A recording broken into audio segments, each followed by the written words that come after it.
غصے میں ہوش نہ رہا تو کیا طلاق ہو جائے گی؟ کسی مرد نے بیوی کو زیادہ غصے میں طلاق دی کہ اسے ہوش نہیں تھا تو کیا طلاق ہو جائے گی؟ شمس الاسلام انڈیا سے۔ دیکھیں، غصے میں طلاق واقع ہو جاتی ہے۔ بعض علماء نے اس زمانے میں فتویٰ دینا شروع کر دیا کہ غصے میں طلاق نہیں ہوتی، اور کہتے ہیں شدید غصے میں نہیں ہوتی۔ یہ بالکل غلط فتویٰ ہے، اور کہیں بھی ہمارے پاس کوئی ایسی صحیح حدیث موجود نہیں ہے جس میں آتا ہو کہ جی غصے میں طلاق نہیں ہوتی۔ بعض اہل حدیث علماء وہ اس سے استدلال کرتے ہیں، لا طلاق ولا عتاق فی اغلاق، حدیث میں آتا ہے کہ جب انسان پر رائے اور فکر کے دروازے بند ہو جائیں، اغلاق کہتے ہیں تالے کو کہتے ہیں، تو جب عقل پہ تالا لگ جائے تو حدیث میں آتا ہے نہ غلام آزاد ہوتا ہے اور نہ بیوی کو طلاق ہوتی ہے۔ تو وہ تالا لگنے سے مراد ہے کہ جب بالکل ہی دماغ کام کرنا چھوڑ دے، جیسے سو رہا ہوتا ہے انسان کا دماغ کام نہیں کر رہا ہوتا، یا کوئی مجنون اور دیوانہ ہو جاتا ہے، پاگل ہو جاتا ہے تو دماغ کام نہیں کر رہا ہوتا۔ غصے میں تو دماغ بہت کام کر رہا ہوتا ہے، تبھی تو وہی کام کرتا ہے۔ غصے میں دیکھو بیوی کو ہی طلاق دیتا ہے، کبھی اپنی ماں کو نہیں غصے میں آ کے طلاق کہہ دیتا، اس کو پتہ ہوتا ہے کہ یہ میری بیوی ہے، یہ میری ماں ہے۔ تو تبھی غصے میں دنیا میں کہیں بھی معافی نہیں ہے۔ آپ کسی بندے کو قتل کر دیں تو آپ کو قصاصاً قتل کیا جائے گا۔ اگر آپ یہ کہہ دیں عدالت میں بہت غصے میں تھا، تو عدالت کبھی بھی آپ کا عذر قبول نہیں کرے گی۔ عدالت کہے گی بھائی تو جتنے بھی غصے میں تھا، ظاہر ہے قتل جب کیا جاتا ہے تو ہنس کھیل کے نہیں کیا جاتا کہ آؤ یار چلو قتل کھیلتے ہیں، ایسا کبھی بھی نہیں ہوتا۔ غصہ آتا ہے تو ہی انسان حماقتیں کرتا ہے۔ تو آپ غصے میں گاڑی کسی کے اوپر چڑھا دیں، میں بہت غصے میں تھا اور بیوی کا فون آیا تھا، مجھے الٹی باتیں کر رہی تھی، میں غصے میں آ گیا تو میں نے سالے پہ گاڑی چڑھا دی، تو سالہ بھی انتقام لے گا؟ تو وہ تو ویسے ہی انتقام لیتا ہے کہ اگر یعنی نشے میں بھی چڑھاتے تو وہ انتقام لیتا، وہ کیونکہ سالہ ہے وہ، تو عدالت بھی انتقام لے گی۔ تو غصے کو شریعت نے غصے میں انسان کو معذور نہیں قرار دیا۔ آج بہت سے لوگ طلاقیں دیتے ہیں اور کہتے ہیں میں بہت غصے میں تھا، تو اس لیے غصے میں چاہے جتنا ہی شدید غصہ ہو طلاق واقع ہو جاتی ہے۔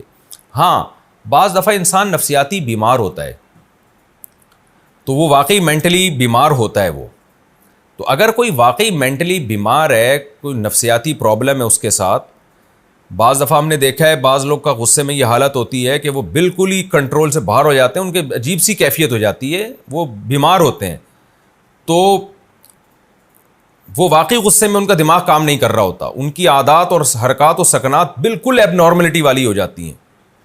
تو اگر واقعی ایسا کوئی بیمار ہے اور وہ غصے میں طلاق دیتا ہے تو اس کی طلاق واقع نہیں ہوتی، لیکن وہ دلائل سے ثابت کرے گا کہ میری غصے میں ایسی کنڈیشن تھی۔ اور دلائل کیا ہیں؟ کوئی ڈاکٹر کا، یعنی جیسے مفتی کے پاس جب یہ کیس جائے گا نا، تو پھر مفتی اس سے دلیل مانگے گا کہ کیا واقعی آپ غصے میں ایسے ہوتے ہیں، تو لوگ گواہی دیں گے، اس کے گھر والے گواہی دیں گے، ہاں بھائی یہ پہلی دفعہ نہیں ہوا، اس سے پہلے بھی ایسا ہوتا رہا ہے۔ اور میں تو پوچھتا ہوں کہ اگر آپ واقعی غصے میں ایسے پاگل ہو جاتے ہیں اور نفسیاتی بیمار ہیں تو یہ پہلی دفعہ ہوا ہے یا اس سے پہلے بھی ہوا ہے؟ اگر ہوا ہے تو آپ کو علاج کیوں نہیں کرا رہے تھے؟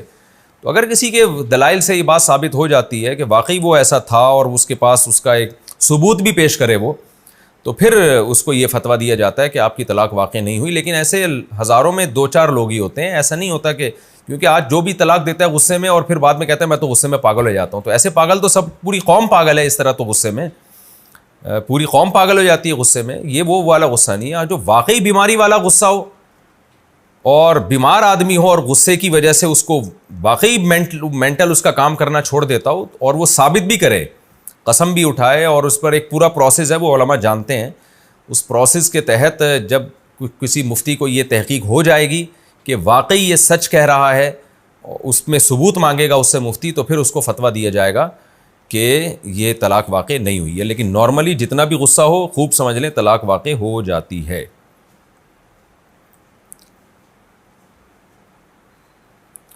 تبھی میرے پاس جب کوئی ایسا کیس آتا ہے نا کہ غصے میں پاگل ہو جاتا ہوں، تو پھر میں شوہر کا بیان لیتا ہوں، اس کو بلواتا ہوں، اگر کراچی میں ہی رہتا ہے تو دفتر بلواتا ہوں، اگر کراچی میں نہیں ہوتا کہیں اور ہوتا ہے، لاہور میں ہے، تو میں اس کو پھر بولتا ہوں بھئی آپ جائیں وہاں جامعہ اشرفیہ چلے جائیں، مفتی کے سامنے بیٹھ کر اپنا بیان ریکارڈ کروائیں، کیونکہ عورت کے لیے جائز نہیں ہے کہ شوہر کی بات پر ویسے ہی یقین کر کے اس کے ساتھ رہنا شروع کر دے۔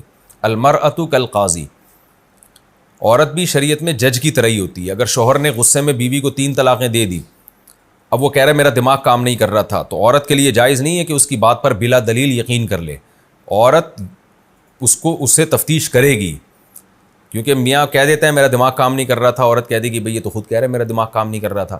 تو ایسا نہیں ہے، وہ باقاعدہ جو ہے نا وہ عورت اس سے جو ہے نا وہ دلیل مانگے گی کہ آپ کے پاس اس دعوے کی صداقت کی کیا دلیل ہے. اگر مرد کے پاس کوئی دلیل نہیں ہے، یا عورت کو تو پتہ ہوتا ہے اپنے میاں کے بارے میں کہ یہ واقعی نفسیاتی مریض ہے بھی کہ نہیں ہے، اور بعض دفعہ نفسیاتی مریض ہوتا ہے لیکن طلاق دیتے ہوئے اس کے دماغ صحیح کام کر رہا ہوتا ہے. تو صرف نفسیاتی پیشنٹ ہونا بھی کافی نہیں ہے، یہ بھی ثابت کرے گا کہ نفسیاتی پیشنٹ ہے، یہ بھی ثابت کرے گا کہ اس وقت بھی وہ اس پہ ایک نفسیاتی دورہ پڑا ہوا تھا. یہ دونوں چیزیں ثابت کرے گا، پھر فتویٰ دیا جائے گا طلاق نہیں ہوتی. نارملی حکم یہی ہے کہ غصہ چاہے کتنا ہی شدید ہو، ڈیورس اور طلاق واقع ہو جاتی ہے، کیونکہ یہ کام پیار سے ہوتا ہی نہیں ہے، شدید غصے میں ہی ہوتا ہے.